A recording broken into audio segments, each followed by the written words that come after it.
All right, so today I'm going to be trying to make Elliott wave simple. And I'm going to use silver as an example. So remember, this is not financial advice. It's just sharing kind of like my journey of using Elliott wave.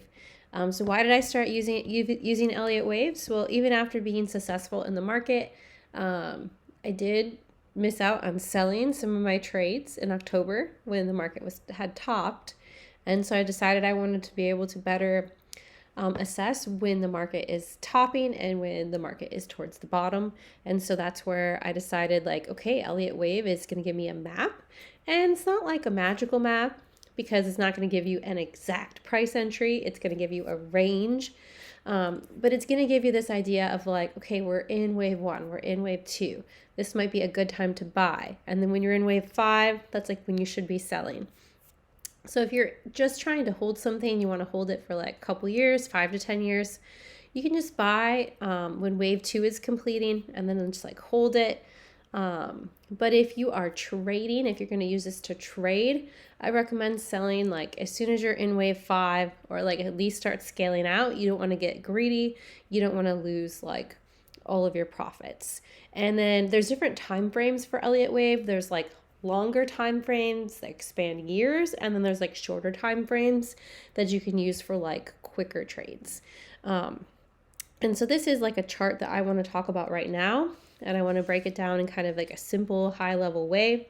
So this is silver, and what you're looking at is the Elliott wave super cycle, right? We're like in a super cycle. We can start back in 2020. This is when silver began a massive move from around $11, if you can imagine. And then the rally up to 120 completed a 5-wave impulsive structure labeled wave 1. That peak at 120, which you can kind of see over here, it wasn't random. It was a wave 5 blow off top, almost like meme. Silver was kind of acting like a meme stock. And that typically signals exhaustion. Like, you're going to have some kind of sell off after that. And so silver has been correcting into wave 2. And maybe it's a simple correction of ABC, but a lot of people think it's a complex WXY pattern, which just means that the correction is a little bit choppier and more unpredictable, which is why I have a long position in USAS already from 527, just because this is, I'm going to share what I think silver is doing, but maybe I should be buying now. I don't really know. Long, I'm probably adding already. So here is what I think is happening. I think we're likely in the wave 2 correction of either X or B, with a projected bottom between like 71 and 73, but it could be 74 or 75, which is why I've already added some of my silver positions. And then we're going to go from B to C. And so I think from B to C, I think C will be 83 to 89, and then we'll have another sell off, and that's where we'll hit the bottom of wave 2. And that's really where you want to buy your long positions. So I do have some money that I'm holding and ready to add to my long positions. I already have some long positions, but just in case that this is the bottom, but I don't think it is, I'm going to be waiting to add like a larger position right before wave 3. And wave 3 is the most powerful move in Elliott wave theory, so you want to get positioned before wave 3. And so in the short term, I'm expecting a move from like 71, 74, somewhere in there, to 83 to 90, and then we'll be pulling it back to finish the wave 2 correction. So I will be selling all of my swing trades in the 83 to 89 area, and then repositioning once that once the wave 2 finishes, like, or even right when wave 3 starts. But zooming out, this is just the beginning. So using Fibonacci extensions, wave 3 could eventually reach, in a larger time frame, 180 on the low end, 240 to 250 in a strong cycle, and even higher in extreme conditions. I'm actually targeting 150 because I'm a little bit more conservative. I like to take my profits. I don't like to be greedy. There's some analysts who are even saying like silver could go to like 300. But again, I don't like to be greedy, so I'm not going to be aiming for that. I'm like, my mind is thinking like 150 is where we're going. Maybe I'll adjust my opinion like as we get closer to that price range. So this is the idea. We're in wave 2.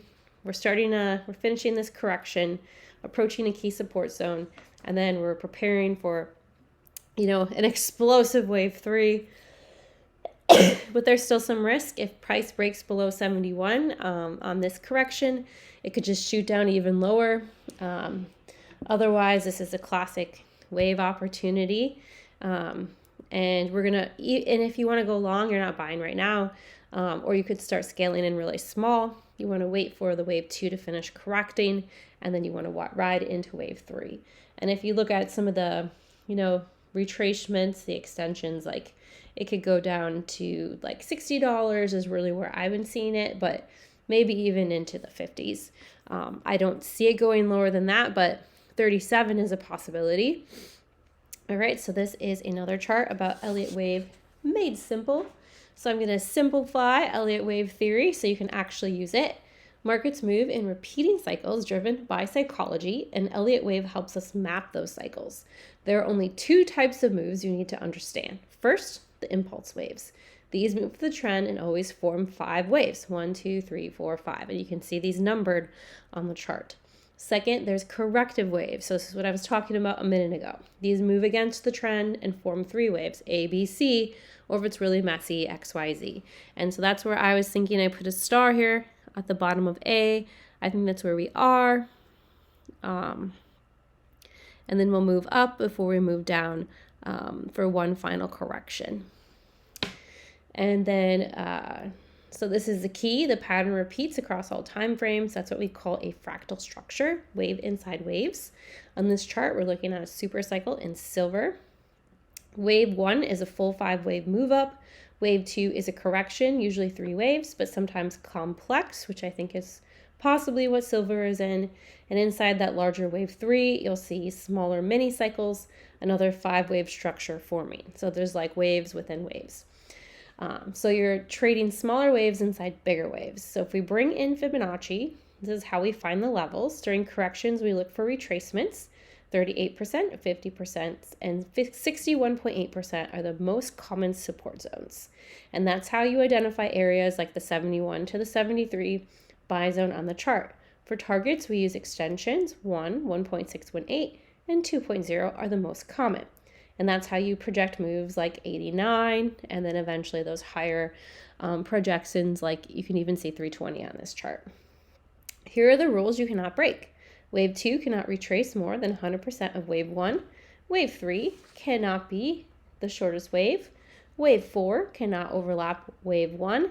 And wave 5 completes the trend. So how do you actually use this? You start with the higher time frame to find the trend. I recommend using TradingView.